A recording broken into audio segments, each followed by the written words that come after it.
Selamat berjumpa lagi.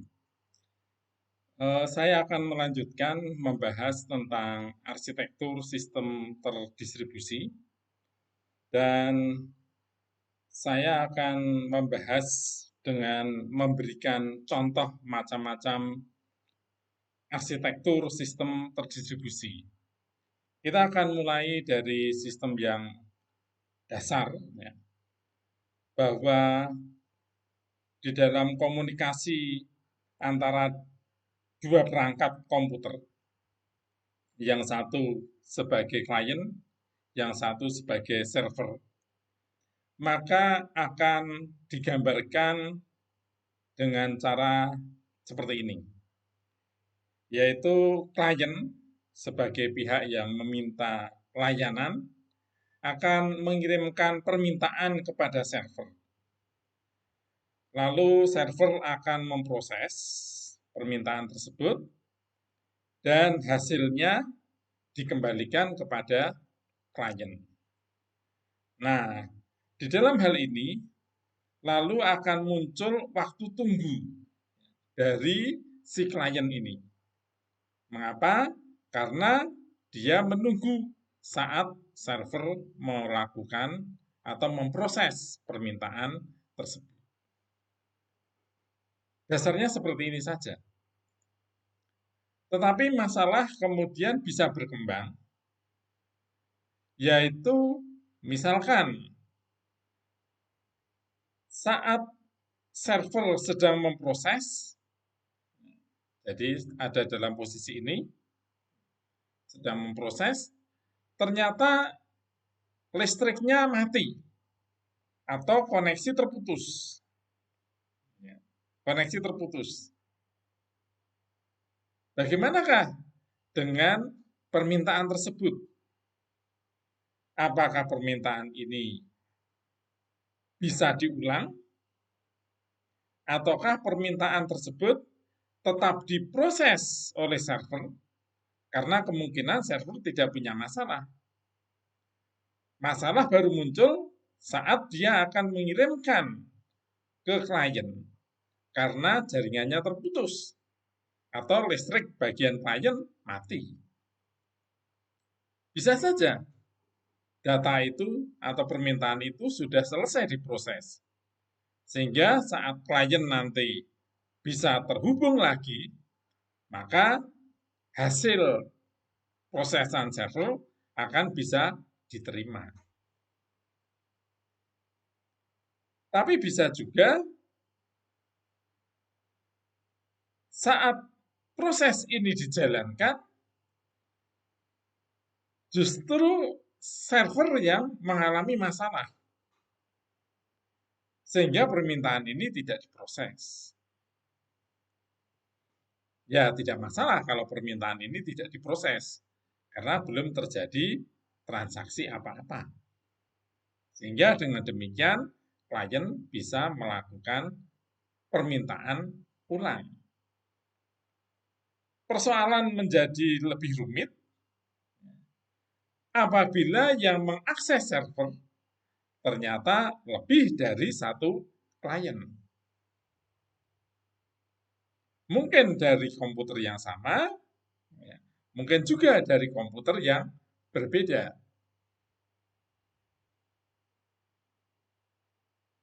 Persoalannya akan sampai di situ. Ya. Jadi kemudian muncullah dari permasalahan-permasalahan ini berbagai macam model dari arsitektur sistem terdistribusi. Nah, di dalam organisasi yang sederhana, maka mesin ini hanya komunikasi ini hanya melibatkan dua jenis mesin. Ya. Jadi mesin klien yang berisi program yang mengimplementasikan atau bagian dari antarmuka pengguna, dan mesin server yang berisi selebihnya, yaitu program yang mengimplementasikan pemrosesan dan data. Ya, jadi paling sederhana seperti itu. Nah, tadi permasalahan sudah saya jelaskan. Ada berbagai kemungkinan persoalan yang bisa terjadi. Dan itulah yang kemudian nanti akan membuat orang untuk mengembangkan berbagai sistem, arsitektur sistem ya. Ada yang dikatakan multi-tier arsitektur. Nah, dalam aplikasi terdistribusi itu biasanya dibagi 3 lapisan ya, tier, yaitu lapisan antarmuka, lapisan pemrosesan, dan lapisan data. Nah, berdasarkan bagaimanakah sharing ketiga lapisan ini, maka juga sudah memunculkan berbagai arsitektur sistem tersebut. Kita lihat contoh gambar ini saja. Ya. Dari kiri ke kanan, dari A ke E, maka ini akan menciptakan sudah 5 model eh, arsitektur sistem, ya, di mana semakin ke kanan semakin disebut sebagai fat client, ya. Kalau ke kiri yang A, sorry ini ketutup, thin client, ya, klien yang kurus, dan semakin ke kanan klien yang gemuk. Nah, mengapa bisa terjadi seperti ini? Itu karena persoalan di ketiga lapisan tadi, yaitu ada lapisan antarmuka, lapisan pemroses atau aplikasi, dan lapisan data itu sendiri. Nah, biasanya pada umumnya yang paling sederhana itu adalah bahwa klien itu hanya berisi user interface saja. Jadi klien itu fungsinya hanya sebagai antarmuka. Nah, di sisi server juga ada antarmuka. Jadi antarmuka ini diberikan ke klien. Nah, sudah itu saja. Proses dan database semuanya tetap ada di server. Ya. Nah, untuk sistem yang berbeda, ya, lalu user interface ini tidak lagi diletakkan di server, tetapi murni diberikan kepada klien. Maka klien harus ada user interface-nya. Ya. Nah, misalkan seperti saudara mengisi form, ya, itu berarti saudara berhadapan dengan user interface. Ya. Tetapi mungkin form ini tidak di-download. Nah, kalau formnya itu harus di-download, berarti sudah masuk ke dalam B. Ya. Jadi kalau form untuk pengentrian ini harus ada di dalam komputer si klien, maka ini berarti sudah masuk ke dalam arsitektur yang bentuk yang B. Ya. Nah, kemudian user interface akan mengakses data melalui proses yang ada di dalam server. Nah, bergeser lagi ke bentuk C, yaitu bahwa klien tidak hanya diberikan user interface, tetapi bahkan dia kemudian diberikan kopian pemrosesan itu. Ya, kopi dari proses itu. Sehingga dalam hal ini, maka mesin dari klien digunakan untuk memproses data. Meskipun tidak penuh, ya, sebagian. Ya, sebagian diproses oleh server, sebagian lagi diproses oleh klien.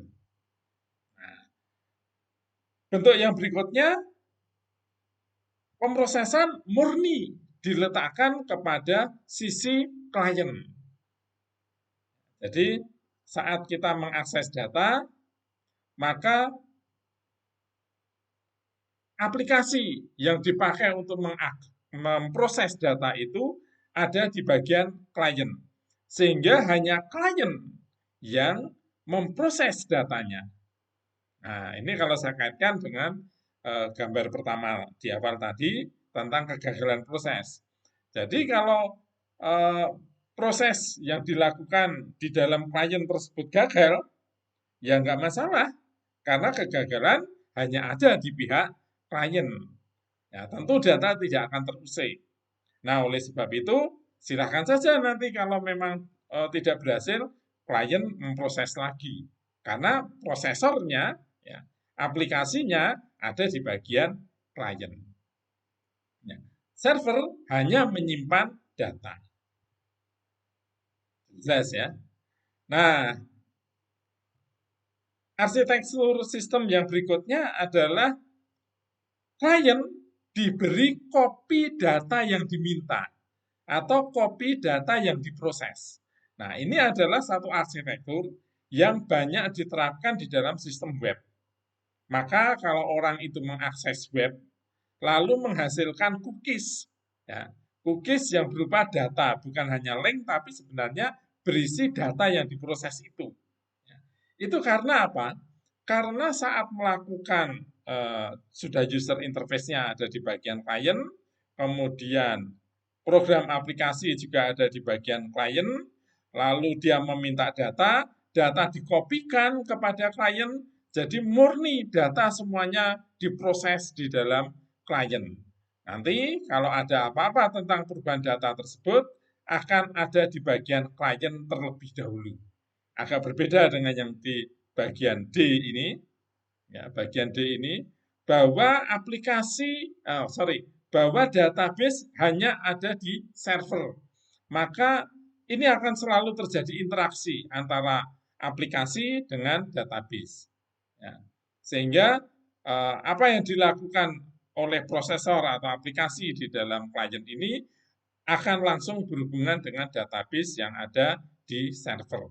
Sedangkan di dalam sistem yang E ini, maka proses ataupun perubahan data yang diakibatkan oleh aplikasi tetap menetap di dalam klien sampai dengan nanti ada sebuah komit bahwa betul-betul data selesai, baru data akan diserahkan kembali ke bagian server. Nah, berbagai macam alasan ini dibuat, tetapi dasar kerjanya adalah untuk meningkatkan kinerja dari server itu sendiri.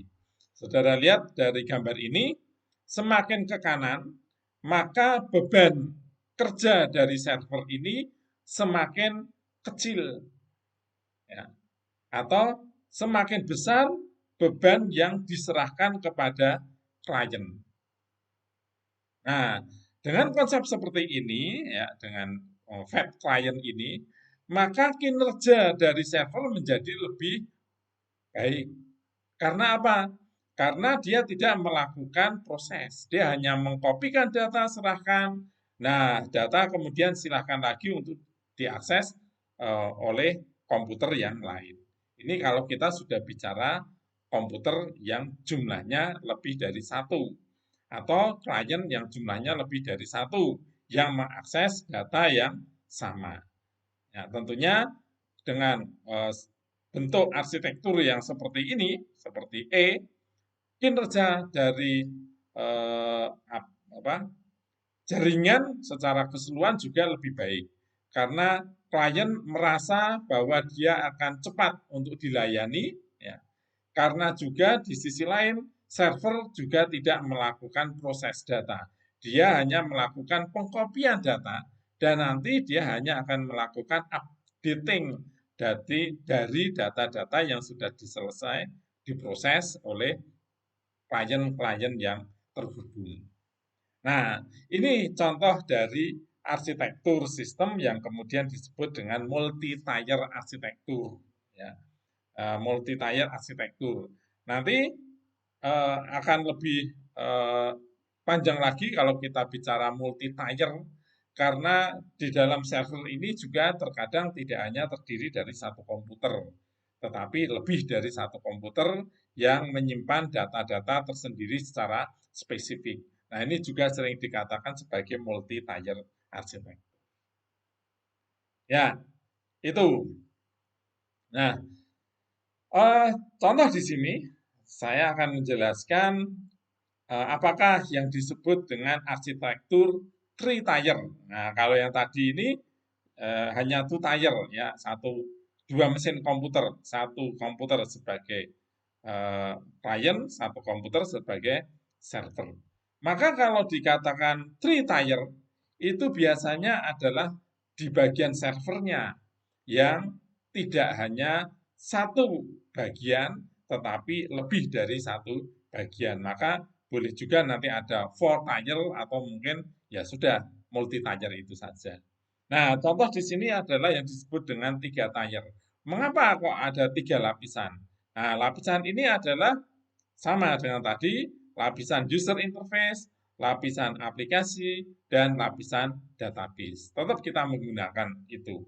Nah, di dalam kasus dalam gambar ini, maka user interface itu diserahkan kepada klien, ya. Nah, kemudian aplikasi ya, disimpan oleh komputer tersendiri, ya server namanya. Maka kemudian disebut sebagai application server, yaitu server yang menyimpan aplikasi. Server ini hanya menyimpan aplikasi dan melakukan proses atau menjalankan aplikasi itu. Tapi dia tidak menyimpan data. Nah, datanya ada di mana? Ada di komputer yang berbeda lagi. Ya. Maka kemudian di sini ada 3 komputer yang terlibat, yaitu komputer klien yang hanya menyimpan interface atau antarmuka, lalu komputer server yang menyimpan aplikasi saja, dan komputer database server yang berfungsi sebagai penyimpan database yang disebut dengan database server. Ya. Nah, kemudian bagaimanakah komunikasinya?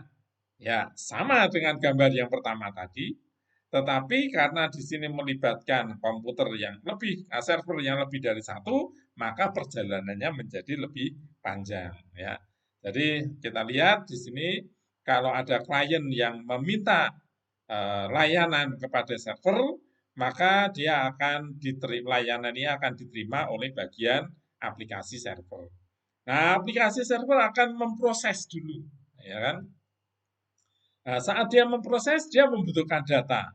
Maka dia kemudian meminta data, ya, meminta data ke database server. Kemudian database server juga butuh waktu untuk mencari data yang diminta oleh aplikasi yang ada di dalam application server. Nah, datanya kemudian sudah ditemukan, lalu dikirimkan kepada server aplikasi atau kepada aplikasi yang meminta, lalu diproses, ya. Selesai diproses, kemudian akan diserahkan hasilnya kepada klien. Nah, ini ya menjadi waktu tunggunya, ya. Karena di sini ada 2 lapisan server yang harus ditembus, maka waktu tunggunya menjadi lebih lama daripada hanya menggunakan 2 tier saja. Nah, pertanyaan berikutnya, Pak, mengapa harus ada application server dan dipisah dengan database server? Untuk alasan keamanan, ya. Untuk alasan keamanan, supaya apa? Supaya data ini memang terpisah dengan aplikasinya, ya. Apa yang paling penting di dalam sebuah sistem komputer itu adalah datanya. Maka data yang harus disimpan. Oleh sebab itu ada istilah data center, tapi nggak ada application server, application center.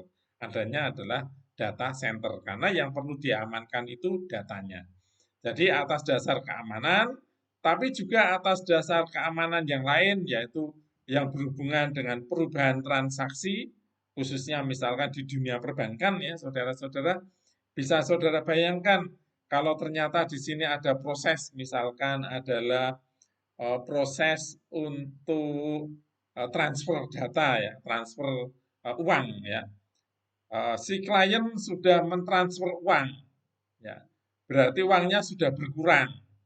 Nah, maka diharapkan bahwa transfer itu akan menambah saldo rekening yang dia kirimi, kan begitu.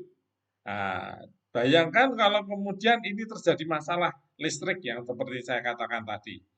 Saldo di bagian klien sudah berkurang, tetapi saldo di bagian yang dikirimi, ya, nasabah yang dikirimi tadi, atau rekening yang dikirimi uang, ternyata belum menambah. Nah, uangnya akan hilang, ya kan? Tentu tidak boleh hilang. Ya. Maka uang atau transaksi ini harus tetap tercatat, meskipun tidak berhasil dengan baik. Ya. Nah, atas alasan itu pula, maka kemudian nanti dibuatkan berbagai layer atau arsitektur yang tadi saya katakan ya. Jadi berbagai macam persoalan itu akan selalu ada dan itu yang kemudian menginspirasi para peneliti di bidang sistem terdistribusi ini untuk membuat arsitektur sistem yang saling berbeda. Ya, demikian pula dengan istilah centralized dan decentralized arsitektur. Ya. Kebanyakan bahwa kita bicara tentang arsitektur konvensional client server itu adalah menunjukkan ke distribusi yang vertikal, ya, dari atas ke bawah. Jadi contohnya seperti gambar-gambar ini ya, dari atas ke bawah satu garis ini. Nah, lalu muncul pemikiran yang lain, ya. Bagaimana kalau kita menciptakan bukan vertikal, tetapi horizontal? Jadi membagi beban secara horizontal kepada mesin yang lain. Nah, ini yang kemudian kita namakan dengan sistem payang paralel, gitu kan? Atau boleh dikatakan juga dalam hal ini adalah desentralisasi arsitektur. Ya, kalau centralized arsitektur itu berarti ada pusatnya, gitu ya, ada pusatnya. Jadi ada pusatnya, meskipun mungkin pusatnya tidak hanya satu. Ya. Tetapi kalau desentralisasi berarti pusatnya menjadi lebih banyak. Meskipun ada pusat secara hierarki lebih tinggi, tetapi ada titik-titik lain yang juga berfungsi sebagai pusat. Ya. Nah, ini yang kemudian sering dikenal dengan istilah P2P atau peer-to-peer. Ya.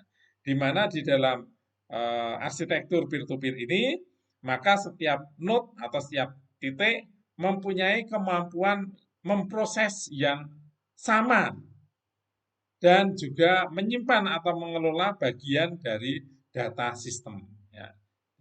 Ini yang kemudian juga sering membuat kinerja dari sebuah sistem komputer lebih kuat dalam sistem distribusi ini karena proses itu bisa dibebankan kepada lebih dari satu komputer. Ya. Jadi pengolahan data bisa dibebankan kepada lebih dari satu komputer. Ini akan muncul lagi pertanyaan, loh kalau proses data atau pengolahan data itu dilakukan oleh banyak komputer, bagaimanakah sinkronisasi antar data itu? Nah, itu nanti akan muncul masalah seperti ini. Nah, kemudian akan muncul ide yang baru lagi, ya. Dan ide tentang arsitektur itu bisa dengan menata mesinnya, perangkatnya, tapi bisa juga dengan menata softwarenya. Ya. Maka kalau ada istilah layer, ada istilah tier. Kalau tier itu kadang dikaitkan dengan hardware, kalau layer itu dikaitkan dengan softwarenya. Ya. Oke, nah kita bicara peer-to-peer sekarang. Nah, apa yang disebut dengan peer-to-peer? Nah, peer-to-peer ini membuat titik-titik komputer yang mempunyai kemampuan atau hak yang sama. Ya. Jadi menjadi bagian dari sebuah total sistem server. Nah, di sini kemudian memunculkan istilah overlay networks. Apa itu overlay network? Yaitu bahwa sebenarnya secara saya gambarkan ini bahwa jaringan komputer itu sudah ditata seperti garis-garis yang nyata ini ya. Jadi ada misalkan ada putih terhubung dengan biru, ini akan ada garis-garis nyata ya. Ini adalah struktur dari komputer secara fisik. Ya. Tetapi dalam peer-to-peer ini satu komputer bisa mengakses komputer yang lain tanpa melalui jaringan yang ada, ya, yang sudah ditetapkan. Jadi contoh dari biru ke biru yang digambarkan dengan garis-garis putus ini. Mengapa? Karena setiap titik-titik ini diberi IP, diberi nama, ya. Saudara tahu ada istilah TCP/IP ya, Transfer Control Protocol, Internet Protocol, ya. Dalam sebuah sistem internet itu contoh yang menggunakan peer-to-peer. Jadi kita tidak lagi menghubungi komputer itu berdasarkan jalur secara fisik, ya, jalur secara fisik, tetapi kita bisa mengakses melalui jalur secara virtual, yaitu mengakses IP-nya langsung. Nah, ini yang disebut dengan overlay network. Ya. Jadi jaringan yang ada di atas jaringan yang lain. Nah, ini untuk memanfaatkan peer-to-peer itu seperti ini, ya. Jadi jaringannya bisa menjadi lebih variatif, gitu ya, dan tidak menggambarkan jaringan secara fisik. Oke, nah, eh, saya akan memberikan satu contoh kasus, ya. Di sini satu contoh kasus lagi yang disebut sebagai Hypercube, sistem arsitektur yang disebut dengan Hypercube, ya, Hypercube. Ya, biasanya di dalam peer-to-peer ini untuk mengelola node-node itu menggunakan sebuah tabel yang disebut dengan tabel hash terdistribusi, distributed hash table. Ya. Jadi distributed hash table ini adalah untuk mengatur node-node yang diakses oleh satu sistem. Ya. Nah, fungsi di dalam hash adalah nanti mengubah nilai kunci menjadi nilai hash yang kemudian bisa digunakan sebagai indeks untuk menjadi tabel hash. Ya. Nah, kemudian dari sini maka nanti keamanan itu bisa diterapkan kepada masing-masing node. Nah, masing-masing komputer atau node yang terhubung itu akan diberikan satu kunci tersendiri, ya, kunci hash tersendiri. Nah, karena di samping punya alamat, maka dia juga mempunyai kunci hash tersendiri untuk mengetahui data apa yang sedang diproses atau urutan datanya. Sehingga kalau ternyata beberapa node itu mengakses data yang sama, nanti tetap bisa dikumpulkan datanya itu secara utuh dan tidak ada yang hilang. Ya, karena masing-masing punya kunci pemrosesan sendiri yang disimpan di dalam tabel hash terdistribusi tadi. Nah, jadi kunci data akan bertambah seiring dengan jumlah node yang akan dipakai untuk memproses. Nah, kita dalam hal Hypercube ini maka tidak ada koordinator pusatnya, ya, karena semuanya mempunyai peran yang sama.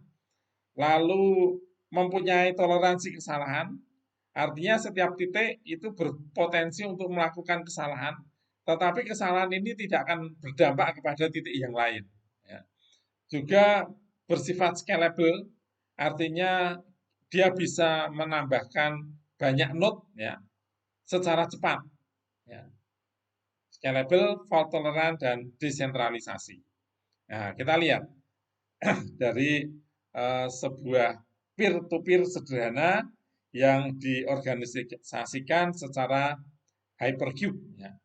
Jadi ini saudara lihat ada 1, 2, 3, 8, ini juga ada 8, ya, di bawah 8, atas 8, yang kemudian masing-masing ini dihubungkan dengan garis-garis jaringan fisik yang sudah ada. Ya.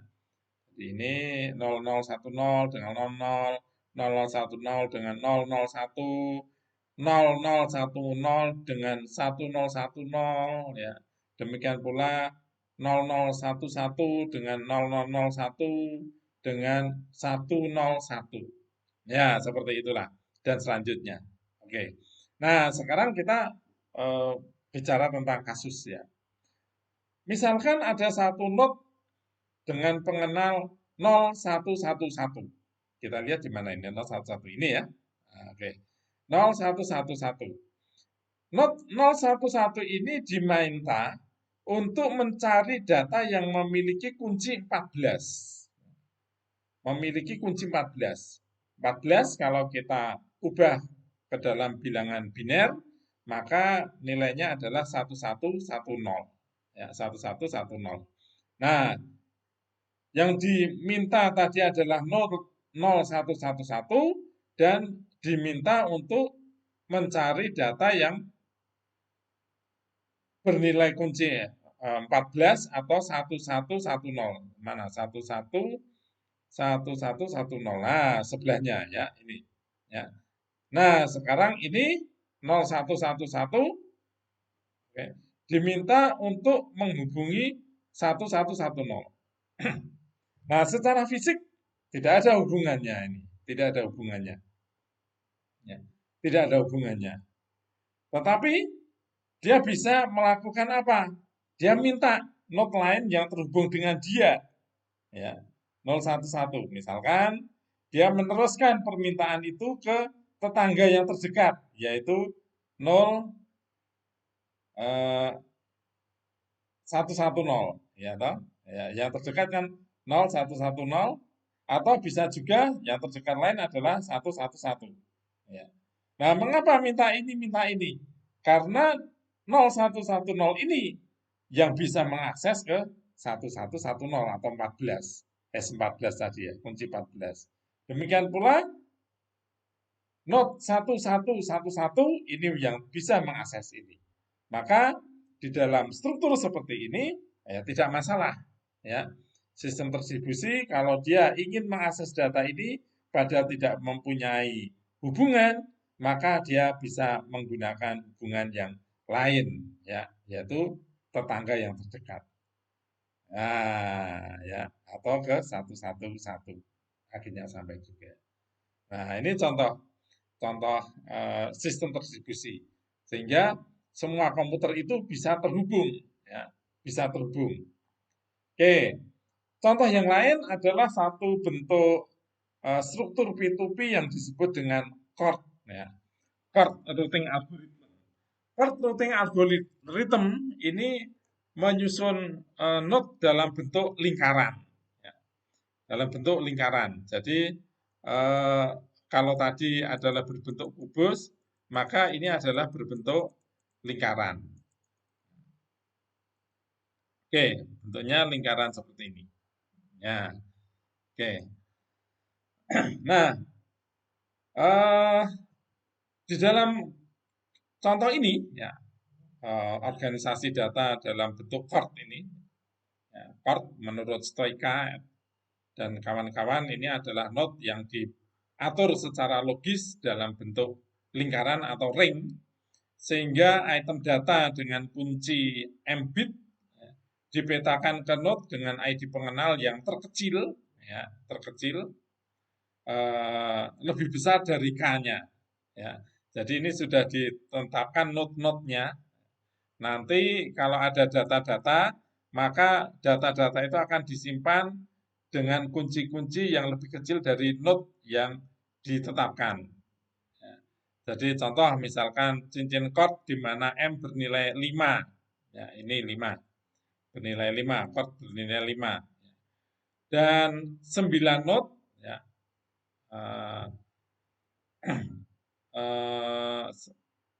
di sini ada contoh ya 56789 ini yang nanti akan kita cari kunci 56789 ya. Di mana kemudian di sini ada node yang sudah ditetapkan ya. Ada 1, ada 4, ada 9, ada 11, ada 14, ada 18, node 20, 21. Nah, node yang kita cari nanti akan disimpan di antara-antara ini ya. Nah, makanya kemudian disebut juga sebagai suksesor. Contoh, penerus kunci 7. Penerus kunci 7 ya, suksesor dari 7. Itu apa? 9 notnya ya. 9. Penerus 7 itu adalah 9.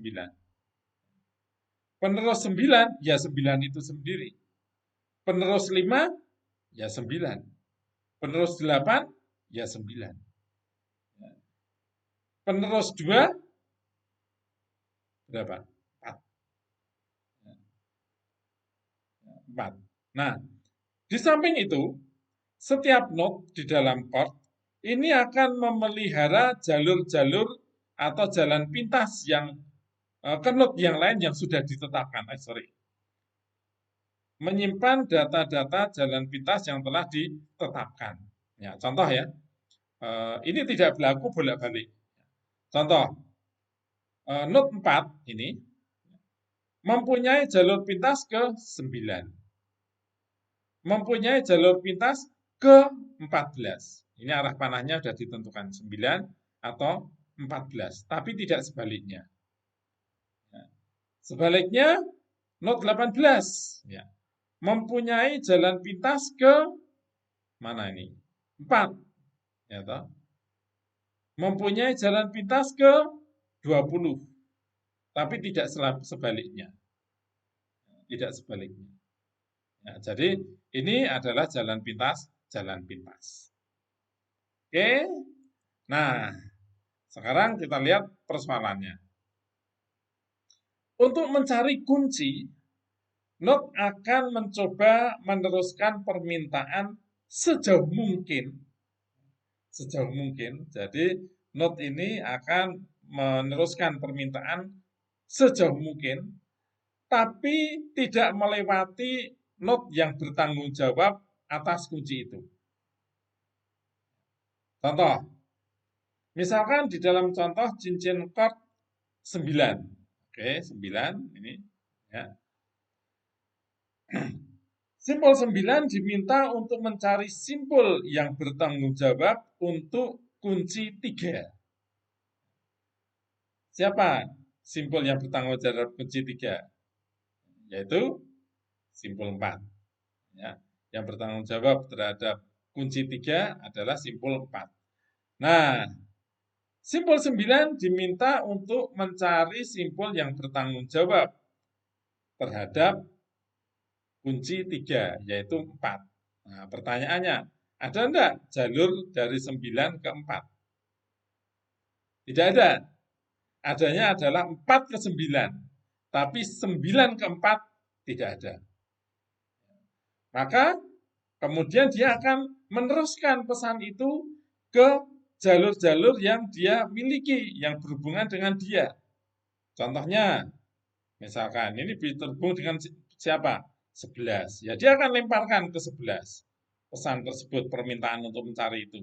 Akan dilemparkan ke 14. Ya, karena ini ada hubungan ke 14. Akan dilemparkan ke 18. Nah, siapa yang nanti yang bisa menemukan? Kita lihat saja yang paling dekat. 11, misalkan dia lemparkan permintaan ke 11. Apakah 11 punya hubungan ke 4? Oh, tidak. Ke 14, ya, 14 punya hubungan dengan 4? Oh, tidak. 18 punya ke 4? Punya. Ya, jadi dari 9. Tadi permintaan tadi dioperkan ke 18, 18 akan menghubungi langsung ke simpul atau note ke-4. Ya. Jadi ini juga merupakan contoh arsitektur untuk pencarian data. Sehingga meskipun tidak terhubung secara fisik, tetapi dia bisa menggunakan node yang lain yang terhubung dengan data yang diketahui. Itulah hebatnya dari sebuah sistem distribusi. Sama dengan kalau saudara itu mencari data lewat Google misalkan. Nah, kita tidak pernah tahu itu sebenarnya komputer ini melalui jalur mana saja ya. Ya, ya kemana saja lah pokoknya. Karena kita juga tidak tahu peta dari hubungan komputer. Mengapa kita tidak tahu? Karena juga eh, jumlah komputer yang terhubung di dalam satu sistem itu kan selalu berubah-ubah. Ya. Jadi kita juga tidak tahu. Tapi di dalam sistem arsitektur ini kita bicarakan bagaimanakah meskipun orang itu tidak tahu jalur komputernya, bahkan tidak ada, tetapi tetap bisa mendapatkan datanya. Ya. Oke, itu tadi contoh tentang uh, chord 9 ya. Pencarian 3 ya, yang kemudian yang harus dilakukan oleh 9 untuk mencari kunci 3. Dia harus melalui note 18 ya. Oke. Oke, ya. Saya akan lanjutkan lagi, yang lainnya nanti silakan saudara baca lagi ya. Ini juga penjelasannya cukup banyak supaya saudara jelas dengan contoh-contoh ini. Oke, eh, nah, bagaimanakah dengan P2P yang tidak terstruktur? Ya, P2P yang tidak terstruktur. Jadi ada juga P2P atau peer-to-peer tapi tidak terstruktur. Tidak terstruktur ini berarti jaringannya tidak tetap. Ya. Maka di dalam P2P yang tidak terstruktur, jaringannya akan tercipta secara acak. Akan tercipta secara acak. Nah, contohnya di sini adalah satu sistem arsitektur yang disebut dengan flooding dan random walk. Ya. Flooding dan random walk. Di dalam kasus flooding, kenapa dinamakan flooding? Itu node U, contoh aja. Node U yang mengeluarkan permintaan akan meneruskan item data ke semua tetangganya. Jadi node U yang mengeluarkan permintaan akan meneruskan item data ke semua tetangga. Nah, permintaan akan diabaikan jika node penerima, misalkan V, telah melihat sebelumnya. Ya, jadi kalau node sebelahnya itu eh, sudah pernah melihat, maka diabaikan. Jika tidak, maka V akan mencari secara lokal di mana item data yang diminta. Nah, kalau V memiliki data yang dibutuhkan, dia bisa merespon untuk memberikan data tersebut kepada node U yang meminta. Tetapi kalau dia tidak memiliki, maka node tersebut akan mengirimkan kembali ke forwarder aslinya. Ya, jadi ke selanjutnya, ke titik node selanjutnya. Dan kemudian akan terjadi lagi siklus tersebut. Ya. Nah, di dalam kasus flooding ini, akan muncul masalah yang disebut dengan time to live. Ya. Mengapa?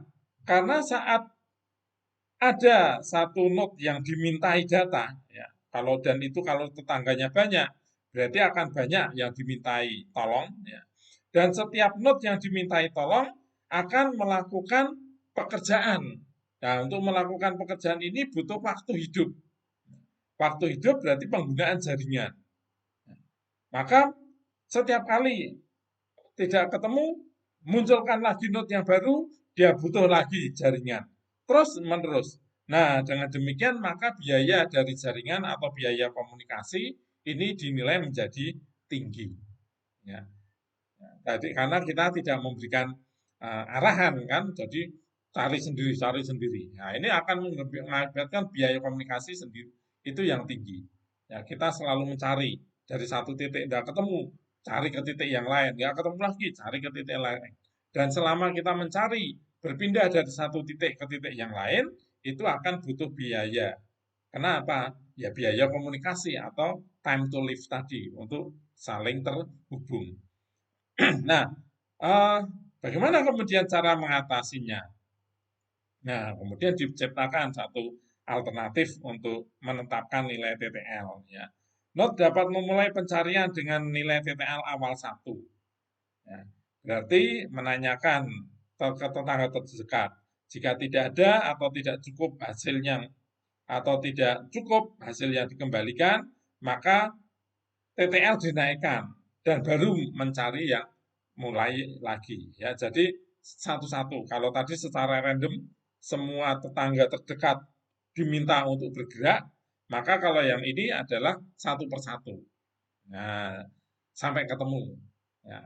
Kalau sekali sudah ketemu, berarti tidak perlu membangkitkan node yang lain. Tapi kalau tadi dibiarkan acak, maka dia akan membangkitkan semua node yang ada di dekatnya. Ya, itu yang disebut dengan flooding.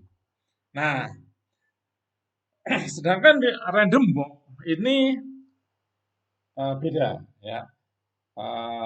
Simple U yang mengeluarkan permintaan, tadi simple U yang atau node U yang mengeluarkan permintaan dapat dengan mudah mencoba menemukan item data dengan menanyakan tetangga yang dipilih secara acak. ya, dipilih secara acak. Katakanlah V. Nah, kalau V itu tidak memiliki datanya, maka dia akan meneruskan ke tetangga yang lain, yang juga dipilih secara acak. Ya. Jadi, dia pokoknya milih satu secara acak. Ada? Tidak ada. Nah, tetangganya kemudian cari tetangganya yang lain juga secara acak. Nah, kemudian sampai dengan dia ketemu. Nah, model seperti ini disebut dengan istilah random walk ya, random walk. Nah, random walk ini membebankan lalu lintas jaringan jauh lebih sedikit dibandingkan dengan flooding tadi. Namun, mungkin diperlukan waktu yang lama karena tetangganya dipilih secara acak, terus tetangga tadi juga diminta untuk cari sendiri secara acak juga. Ya. Nah, kelemahannya waktunya menjadi lebih lama. Ya. Nah, untuk mengurangi waktu tunggu, maka kemudian gunakan cara, yaitu peminta pesan dapat memulai N perjalanan acak secara bersamaan. Ya, jadi hampir dengan sama dengan flooding tadi sebenarnya. Ya, memulai N perjalanan acak secara bersamaan. Jadi random tapi bareng-bareng, tidak satu-satu. Nah, dari penelitian ini menunjukkan bahwa waktu yang dibutuhkan sebelum mencapai node yang dimiliki data ternyata lebih eh, akan berkurang ya, tergantung dari nilai N yang dimunculkan atau berapa banyak jalur yang dijalankan secara bersamaan. Ya. Nah, nanti kembali juga mungkin akan bermasalah kepada TTL juga ya. Karena ini mirip dengan eh, flooding tadi akhirnya. Ya. Oke, itu contoh yang ke berapa ini ya tadi flooding, random walk, chord, dan hypercube ya keempat ya. Nah, ada lagi yang kemudian arsitektur yang disebut dengan super peers. Super peers itu apa? Nah, saudara lihat dari gambar ini. Jadi di sini ada pusat-pusat ya, seolah-olah pusat-pusat yang mengkoordinir pusat-pusat yang lain gitu loh. Maka pusat yang mengkoordinir pusat yang lain ini yang kemudian disebut dengan super peer. Ya. Jadi pencarian ini dilakukan secara lokal dulu di setiap super peer ini. Ini super peer. Nah, ini adalah peer-peer yang lain.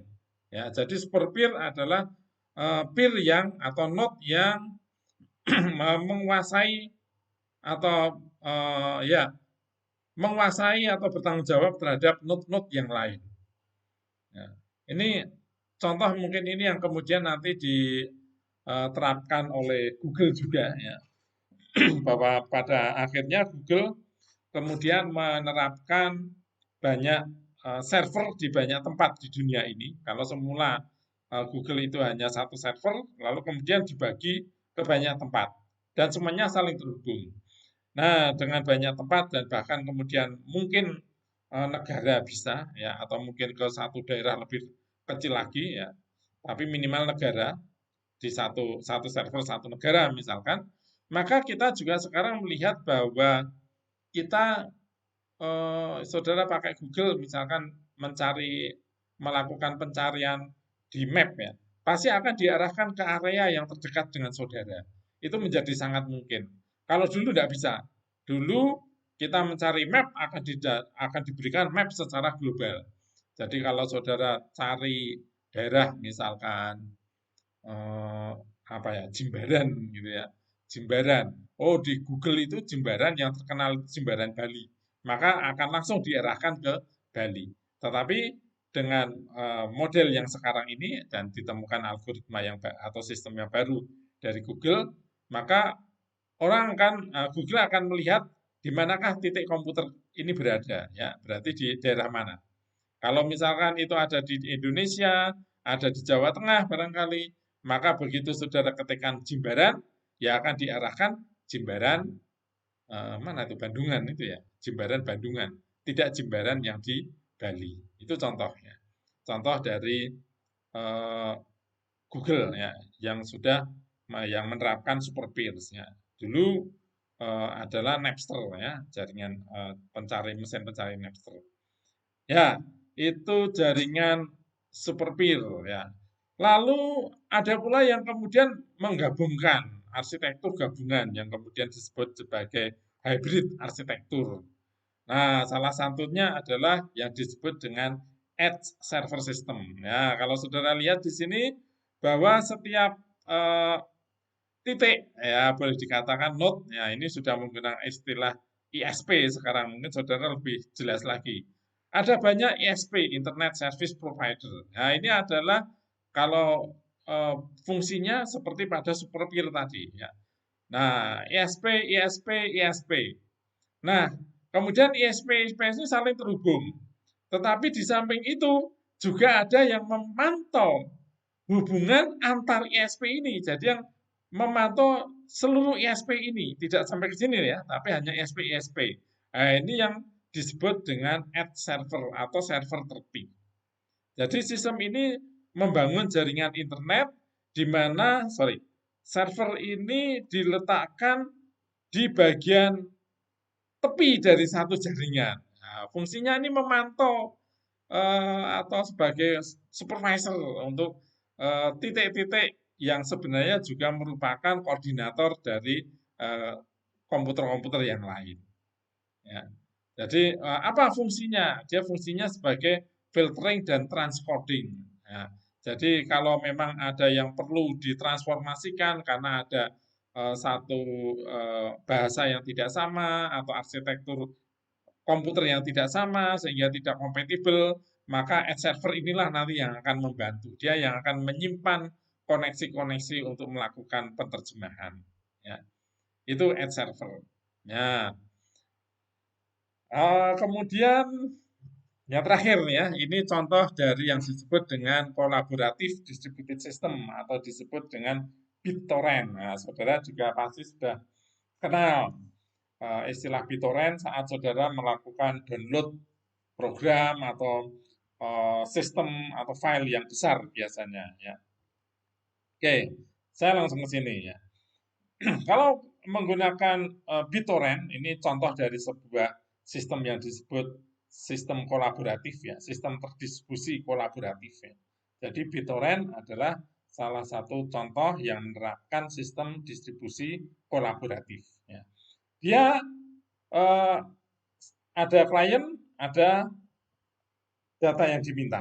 Ya, jadi ini klien node yang meminta node tertentu. Ya. Pelacak akan tahu mana node yang aktif ya, dan tidak. Jadi biasanya klien ini kalau dia meminta satu node, maka lalu dia diberi berbagai macam alamat tertentu. Nah, bahwa node ini bisa kamu ambil di sini, di sini, di sini. Nah, dia tahu mana node yang menyimpan file itu, dia sudah tahu. Sehingga kemudian akan diarahkan ya, oleh BitTorrent itu akan diarahkan ke eh, node yang menyimpan itu ya. Jadi ini web servernya, di mana file yang ada akan diarahkan. Nah, terkadang file server ini tidak menyimpan file secara utuh ya. Dia hanya menyimpan alamat saja. Dia hanya menyimpan alamat di mana file itu berada. Maka kemudian file server akan melanjutkan ke tracker. Nah, tracker inilah yang kemudian nanti akan menuju ke data-data fisik yang dibutuhkan. Ya. Jadi perbedaan BitTorrent di sini adalah bahwa dia mempunyai beberapa titik server, ya, ada web server, ada file server yang mengarahkan di mana data itu berada. Dan klien ini diberitahu. Ya, jadi dia tidak akan berjalan secara acak. Ya, karena data atau alamat di mana server ini, mana server yang bisa dimintai bantuan atau yang menyimpan data atau alamat data tersebut, itu sudah ditetapkan. Nah, ini adalah kolaboratif distributed system. Ya, itu saudara-saudara, barangkali beberapa contoh yang bisa saya berikan. Ya. Semoga saudara tidak bingung, tetapi justru akan menginspirasi bahwa oh ternyata memang banyak arsitektur distributed system dan bisa tetap berkembang. Dan semuanya ini mempunyai atau masing-masing punya kelebihan dan kekurangan, ya. Yang intinya adalah untuk meningkatkan kinerja, kinerja dan keamanan tentunya. Jadi bukan hanya kinerja, tapi juga keamanan serta efisiensi. Nah, ini ada Freenet, ya. Ini tambahan saja. Sebuah perangkat lunak gratis yang memungkinkan kita untuk mendapatkan informasi di internet tanpa takut akan sensor, ya. Ya, ini mungkin yang sekarang dikenal dengan VPN itu barangkali, ya. Nah, ini juga sendiri-sendiri, ada kelebihan dan ada kekurangannya. Nah, kalau ini tadi kita lebih banyak bicara tentang hardware, maka kalau kita bicara tentang software, maka kita akan bicara middleware-nya. Nah, bagaimanakah hubungan antara arsitektur dengan middleware? Nah, pertanyaannya adalah dibalik, manakah middleware itu cocok dengan arsitektur? Middleware adalah lapisan perangkat lunak antar aplikasi pengguna dan platform terdistribusi. Fungsinya adalah memberikan transparansi. Ya, transparansi apa? Kemarin sudah saya bahas banyak. Ya, nah, maka bisa saja kalau middleware itu diterapkan, ya kita lihat di dalam misalkan di edge system ini. Di manakah middleware diletakkan? Ya bisa saja diletakkan di bagian edge server ini. Ya, jadi toh tidak semua data atau pertukaran itu belum tentu minta penerjemahan gitu kan. Jadi kalau tidak perlu penerjemahan ya koneksi saja secara langsung. Tetapi kalau memang butuh penerjemahan, maka larikan ke middleware-nya. Itu juga bisa. Ini ide saya saja ya. Oke. Ya, saya kira itu saja yang saya sampaikan untuk yang kedua ini. Saya hanya memberikan contoh-contoh dan semoga menjadi lebih jelas tentang arsitektur ini. Kita akan ketemu lagi pada topik berikutnya. Selamat ketemu lagi.